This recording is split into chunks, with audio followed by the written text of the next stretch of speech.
Well, today we begin a very special journey. It really is going to be a great journey. It's a journey that is going to take us way, way, way back into ancient days, way back into a far, far distant land, back into the heart of one of the most powerful empires in the ancient world, the ancient Near East. It's a journey that we're going to be primarily following one character. His name is Daniel. We're going to meet him today as a young teenager, somewhere around 15 years old maybe, and we're going to follow him until he's an old man. He's an interesting man, but what makes him so interesting is the situations that he finds himself in, and specifically how he then responds to those situations. And so I believe that through this journey, as we dig into the text here of the book of Daniel, that Daniel, as well as the context that Daniel has to deal with, are going to become very relevant for us here today. But more importantly, I hope and I pray that we're going to see God, and to see how God then helped Daniel become a man of integrity in the face of opposition. The book itself is really set up to enjoy. You know, on the backside of your sheet, there's kind of a little diagram of the history here. And one of the neat things about the book of Daniel is that you can trace it very well with history, because you can trace the Babylonian kings. It's not one long continuous story, but rather the first 6 chapters are essentially 6 mini stories. They're short stories. They're individually accounts that relate 6 separate events over the course of Daniel's life. It's kind of a neat way. Today we're going to begin that journey. We're going to look at that first story, really just the first scene of the first story, and that's called the Exile, Scene 1. This is reading from chapter 1, beginning of verse 1. In the 3rd year of the reign of Jehoiakim, king of Judah, Nebuchadnezzar, king of Babylon, came to Jerusalem and besieged it. And the Lord gave Jehoiakim, king of Judah, into his hand, and some of the vessels of the house of God, and he brought them to the land of Shinar, to the house of his God, and placed the vessels in the treasury of his God. Then the king commanded Ashpenaz, his chief eunuch, to bring some of the people to Israel, both of the royal family and the nobility, youths without blemish, of good appearance and skillful in all wisdom, endowed with knowledge and understanding, learning, and competent to stand in the king's palace, and to teach them the literature and language of the Chaldeans. The king assigned them a daily portion of the food that the king ate, and of the wine that he drank. They were to be educated for 3 years, and at the end of that time they were to stand before the king. Among these were Daniel, Hananiah, Mishael, Azariah, of the tribe of Judah. And the chief of the eunuchs gave them names. Daniel he called Belshazzar, Hananiah he called Shadrach, Mishael he called Meshach, and Azariah he called Abednego. Our journey today is going to be pretty simple. We're going to look at the context here, the historical background. We have to have that. We're going to look at the exile, and then we're going to look at the reprogramming that is intended. So let's look at the context here. In order for us to do justice, again, sometimes when thousands of years are separating us from an event or a story, we can just read right over why the context here is so important and miss really what's going on here. So we got to kind of step back. We got to see the Israelite context, and this is just messy. And if you've read anything in the Old Testament, it's messy, right? Actually, the people of God in general, the history is kind of messy. Okay, it's not a history of faithfulness. It's a history of spiritual ugliness. This once strong, united kingdom under David, carried on into Solomon, was split in 924 BC. You had 10 tribes going north, forming their own nation, calling themselves Israel, and then there was 2 tribes remaining south with the headquarters in Jerusalem, calling themselves Judah. That didn't happen because that was a good thing, okay? That happened because of sin. It happened because of rebellion. It happened because of idolatry. Now, over the next couple hundred years, the northern kingdom of Israel was just stooped in the worship of idolatry. It was terrible.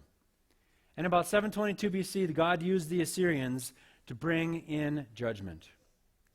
The southern kingdom, Judah, lasted a little bit longer, about 130 some years more, only then to be judged by what we see happening in our text today, by Babylon. So who's Babylon? What is the Babylonian Empire? At the time of the events that we're going to look at here in Daniel, the Babylonians are the power of the ancient Near East. Yet it always wasn't that way. The Assyrians were the power before them, and they had ruled for a couple hundred years. The capital was in Nineveh. They were a ruthless people, just known for their wickedness and how they treated who they captured. However, in 625 BC, the king of Babylon, his name was Nabopolassar, he rebelled. He's like, no, we're not gonna do this anymore.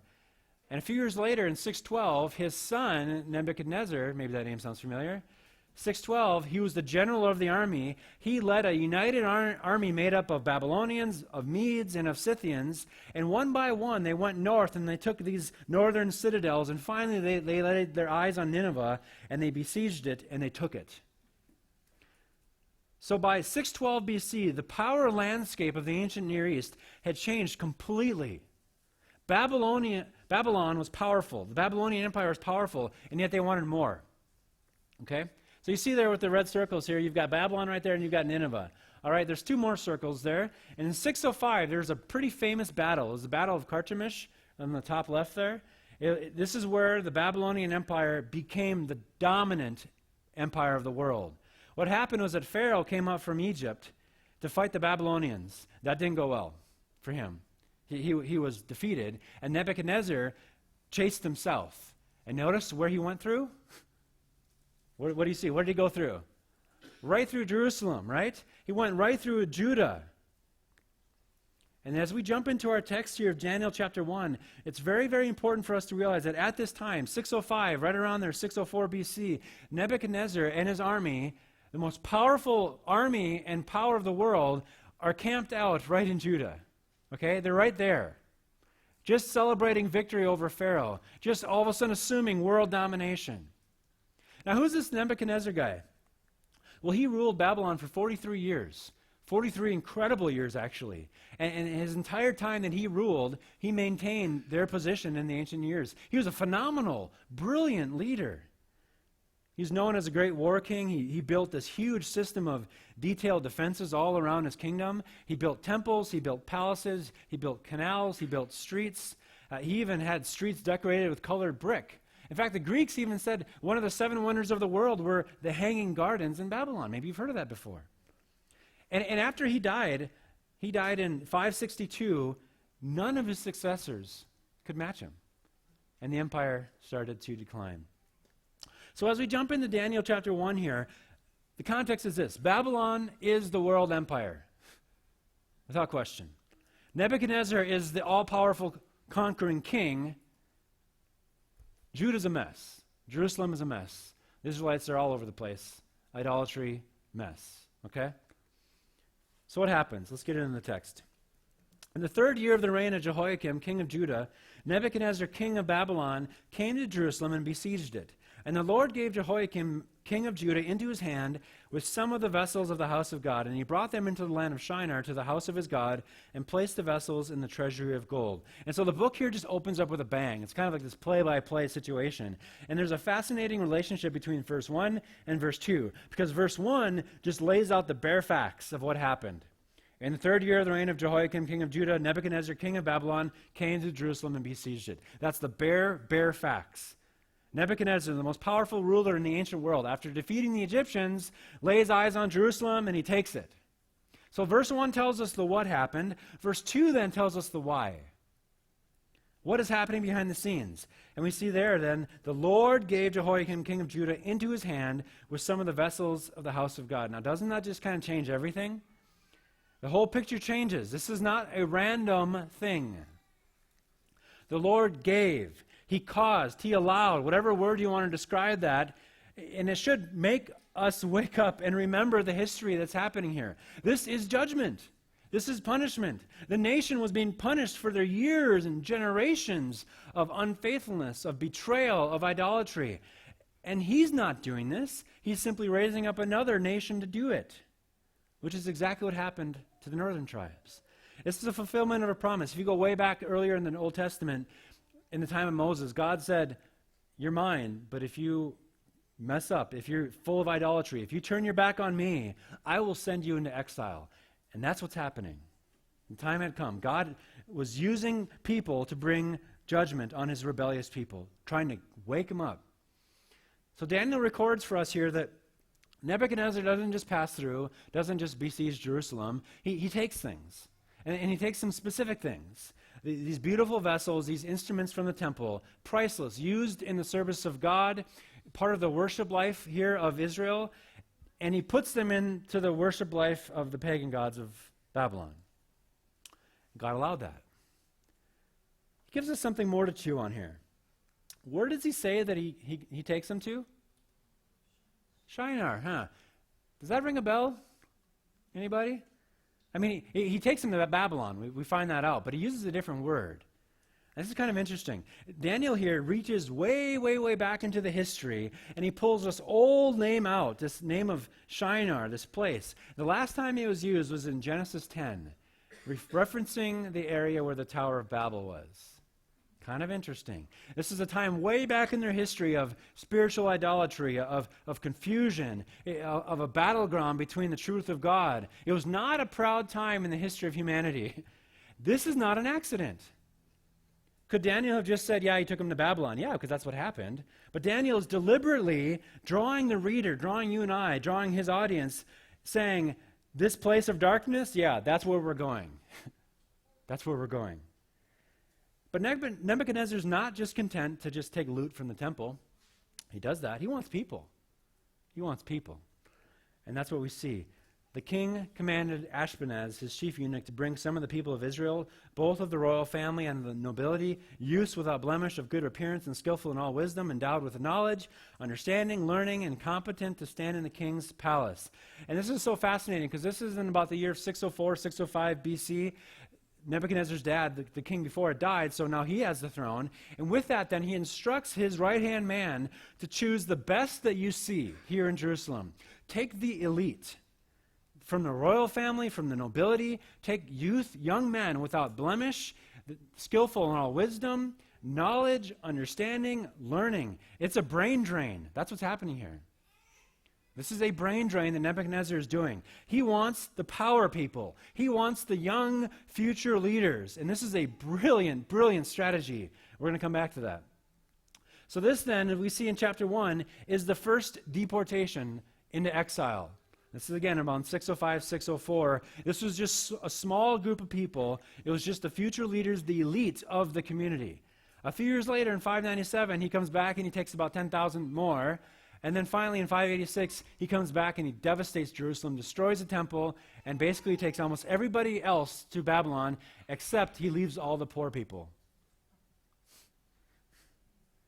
So over the course of 20 years, Nebuchadnezzar just bleeds Jerusalem of their people. Now let's just think about this first deportation here, right? All these young men, can you just imagine how traumatic that must have been? I mean, these are 15-year-old boys, really. I remember when I was 21, I flew over to myself to northern Russia for a 5-month internship, and it freaked me out, right? I didn't like it at all. It was scary. It was just something new. It was different. I didn't like that, and yet that's nothing compared to what's happening here. These are just boys taking against their will, knowing full well that their lives are never going to be the same. They're probably never going to see their life again back home. They're unsure of how their families are being treated. They don't know. And because, after all, I mean, their home is lost. And they're being taken by this historically wicked culture, so different than their own. Everything is different. There's a different language. There's a different custom. There's different religious system. They're removed from the spiritual life of Jerusalem. They're removed from the temple. And that would have been an utter shock. I mean, just a total disaster. There's no other way to look at it. But with this, though, we begin to see that what happens is very, very unique. You see, Nebuchadnezzar was a brilliant leader. He's probably one of the greatest leaders, actually, in history. He's one of them, even though he was messy. As a leader, he was brilliant. He didn't just want to take over and wipe out nations, all right? He didn't want to just put the axe to people. He wanted to take them, and he wanted to assimilate them. And he wanted to utterly reprogram them to be then into his own culture. Why? Because then there's no revolt. Right? So he's all interested in assimilation, which is why then he chooses the young elite, because these young future leaders are impressionable. Just think about this. If he can win them over, if he can make them think and act and become Babylonians and become assimilated, the people are going to follow. It's brilliant. It's brilliant. And that's exactly what a strategy is. And this is what the next point is, this strategy to reprogram.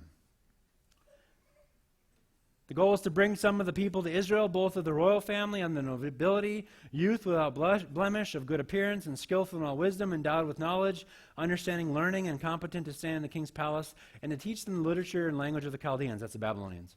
The king assigned them a daily portion of the food that the king ate and of the wine that he drank. They were to be educated for 3 years, and at the end of that time they were to stand before the king. And then he gets into the names. There's a 4-part strategy here, friends. There's a 4-part strategy that Nebuchadnezzar is using to assimilate, to reprogram. The first one is to separate. To separate. He takes all these young elite and he removes them from their parents. He removes them from their families. He removes them from these cultural bearings. He removes them from the temple, knowing full well that any kind of reprogramming that he wants to do cannot happen if these young, impressionable people are still with the people that they trust and look to, if they're still in the picture. So they have to be isolated. They have to be separated. That makes sense, right? Total sense. The second thing he does, indoctrination. Again, to be competent to stand in the king's palace, to teach them the language and literature of the Chaldeans, they were to be educated for 3 years. Now, there is nothing wrong with studying foreign language. There's nothing wrong with studying foreign literature. In fact, it would be good for us to do that more, I think, in our country, to broaden our understanding and appreciation of the world. But this is not just academic here, friends. There's a reprogramming taking place here. The goal then is for not just them to know information about the Babylons. The goal is to make them think, to talk, and to be Babylonians, not Israelites. It is utterly to change their worldview. That's the goal here. The third thing is privilege. The king assigned them a daily portion of the food, and the king ate, and of the wine he drank. These are foreign youth, right? They're not just being locked up in a dungeon somewhere, being forced to memorize all this awful language and literature and boring. No, they're given extreme privilege, far better than any Babylonian would have had outside of the king's court. They were given the best food. They were given the best wine. They were wined and they were dined and they were treated with the pleasures of the king. Now, the issue isn't the fact that the king is giving them his food and drink, or that is that quality. There's a couple other things that are happening here. Number one, this is a huge temptation, isn't it? For status, for comfort. I mean, this is the temptation of high living, is it not?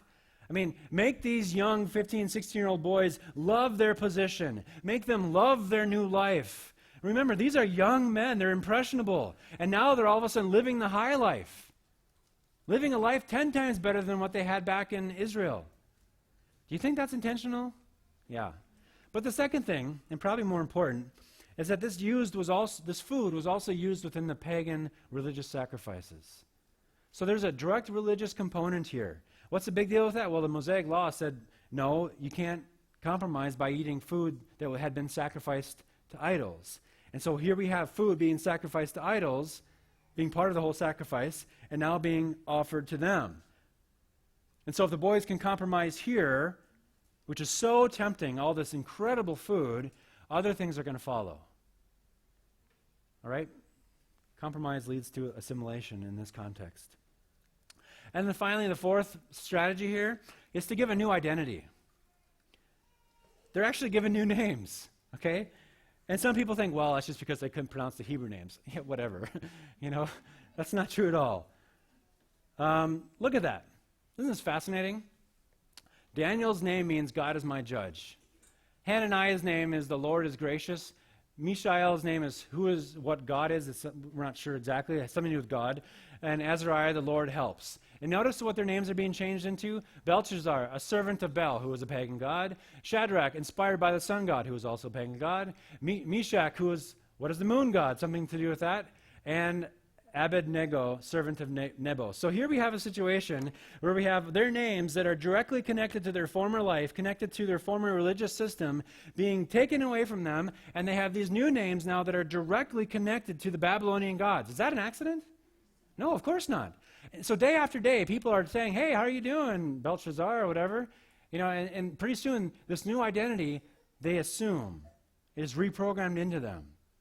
And so these young men are separated from the Israelite influence. They're having their minds, their worldview reshaped. They are living the high life, and they are daily being reminded they have an entirely new identity. This is powerful stuff, friends.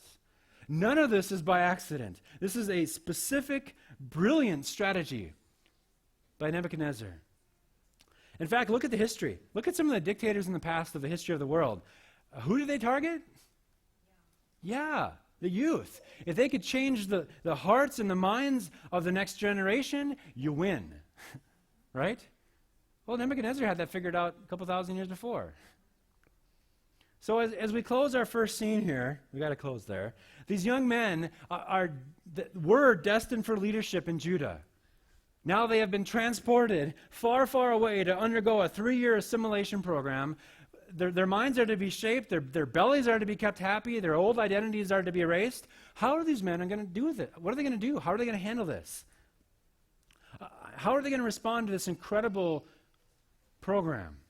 Are they going to simply cave under the pressure to conform? Are they going to be assimilated? I mean, is the temptation for the high life just going to be too much and it's going to lead the way? Or are they going to forget their past? Or maybe they're going to resist assimilation. Maybe they're going to rise up and they're going to lead a revolt and be executed. Or maybe something else is going to happen. Maybe something else is going to happen. Find out next week. Two lessons here today, friends. 2 lessons. Because again, if we just simply look at the raw facts here, it's interesting, but it doesn't get us here. We got to figure out, how does this apply then to us? What does this mean for us? And the first lesson is this: passivity leads to conformity. Think about Daniel and his friends. Nebuchadnezzar's plan, it's going to work. If they're not aware of it, if they're just passive, this is going to work. They will be broke after 3 years. They will conform, they will be shaped, they will be reprogrammed, and they won't even realize it. And that's the danger of conformity, isn't it? It happens without us even realizing it. Now, obviously, conformity isn't a bad idea in and of itself, really, right? I mean, in fact, society can't function without some kind of conformity. You have to have some conformity to a law, kind of a big deal. Kind of appreciate that when we drive, right? I mean, so there has to be some kind of conformity. So conformity is not a bad word, all right? But it seems to me that societal conformity completely depends on the health of the society, doesn't it? I mean, if a society is solid and healthy, there's a good chance that whatever standards by which we are to conform to are probably normal and not only beneficial for a whole, but probably for me individually. But what happens if a society is unhealthy, messed up? Well, there's a good chance that whatever they say is to be conformed to is probably not good, right? Surprise, surprise. I don't think that our society is that healthy.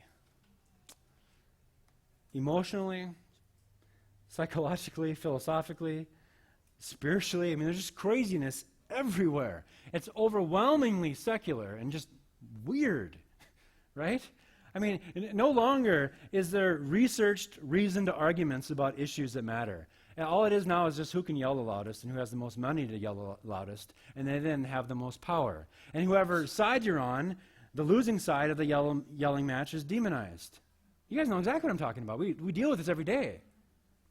So we are pressured every day to conform to this present madness in our society. And here's the key, though, and here's the unfortunate reality, is that passivity leads then to conformity. If we just go with the flow, completely trusting everything we hear all the time, little by little, we're being reprogrammed. A little bit of naturalism here, great. A little bit of materialism there, a little bit of relativism there. No big deal. And pretty soon I have been completely programmed with the latest cultural, philosophical, moral fad that will more than likely then be replaced in just a couple of years with another latest, greatest cultural, philosophical, moral fad. Because that's what it does. Changes. Passivity leads to conformity. You guys feel that? What's the solution? What's the next lesson? Actively pursue truth. Truth, by definition, is that which corresponds with reality. That's the dictionary definition of truth. That which corresponds or agrees with reality. So actively pursue truth as it relates to the intellectual issues of our day, as it relates to the moral issues of our day. That's going to help you wade through all the minutia of just ridiculousness. But the key then also is actively pursue truth as it relates to your spiritual reality, okay? You have spiritual needs. You know it. That's why you're here. I have spiritual needs. We know it. We know there isn't everything just right down deep inside. Our conscience crushes us. We feel the pull of our failures, right? We feel the guilt of past mess-ups or present mess-ups. We feel the pull of sin, and we're tired and we're weary of the latest, greatest cultural fix that promises fulfillment and meaning, because that never does it. So pursue truth. What does that mean? What does it mean to pursue truth as it regards our spiritual reality? Well, it means to pursue the one who is actually effectively diagnosed and has the cure then for our spiritual reality, our spiritual needs. Allow him then to reveal that truth to you. Where am I getting at here? I'm talking about Jesus. Jesus has come and he has penetrated through all the cultural secularism, all this strange, ever-changing, latest, greatest, right way to do things. And he has revealed that the problem that we all see and feel is not fixed with morality. The problem that we see and feel is not fixed with living a better life. The problem that we all see and feel is not fixed with activism. Jesus says the problem of our spiritual needs, the problem with your heart and the problem with my heart, can only be fixed with death. Specifically, his death. Okay? He has diagnosed that. He has diagnosed our needs, and he knows that the only way to heal us is to kill the root. And what is the root problem of all the baggage and the craziness we see in the world today, all the bondage? It's sin. And so the only way to kill the power of sin is death. And so Christ then comes and he takes our sin, he takes our punishment, he takes our death, and he dies for you and he dies for me. Because that's the only thing that is going to bring a solution. He didn't stay dead though, right? He conquered death, thereby conquering sin so that we don't have to be conquered by sin. Let me say that again. He conquered death, he conquered sin so that we don't have to be conquered by sin. We don't have to go through this life overwhelmed by our own sin, overwhelmed by our own failures, overwhelmed by our own guilt, but we are free and we are forgiven. Do you hear that, guys? It's huge. So how do we wade through all this craziness of life? How do we resist from being conformed to that which only will bring us into greater bondage? Pursue truth. Actively pursue truth, which then is Christ. Daily remind yourself, every day, every minute of the day, remind yourself that I'm not worthy, but Christ has done this. Remind yourself of his grace and of his mercy. Remind yourself of his forgiveness. And as Christ comes to you, bringing forgiveness and peace and joy to you, guess what? He strengthens you in the knowledge that your present is set, your future is set, and he strengthens you to be able to see through all the craziness, all the trials and temptations. He gives you different eyes. So actively pursue Jesus. That's the lesson, I think, today. How do we do that? Well, we surrender to him. We surrender. And that's my prayer for you. That's my prayer for myself every day, to come before him and surrender. Say, God, I'm yours. Jesus, I am yours. Come change me. Come restore me. Come renew me. Because without you, I am lost. And that's my prayer for you today as well. Father, thank you for the word here in Daniel. Such an incredible, vivid picture of the battle that we face even today. And Father, every single person here, we live in the same world. We live in this world where it just seems it's just out of control, chaotic. And Lord, we need truth. Not truth as we define it, not truth as our society defines it, that is ever changing, but truth that is revealed from you and in you. Thank you, Father, that you have diagnosed our deepest need. And it's not through meditation, it's not through morality, it's not through activism, it's not through self-denial or whatever. It's through you, and it's through the cross. So thank you, Father, that you went to the cross for us to give us hope and peace and life. And so, Father, in our day, Lord, today, tomorrow, as we get back into work, as we get back into our world that we live in and operate, I pray that you would renew and change our vision, that we might be able to see through all of the craziness, that we would not be passive, but that we would be active in pursuing truth, the truth that you give us. And Lord, that you would use each of us here, Father, to be a beacon of truth, to be a beacon of light to those that we interact with every day, for your glory, for our good. In Jesus' name, amen.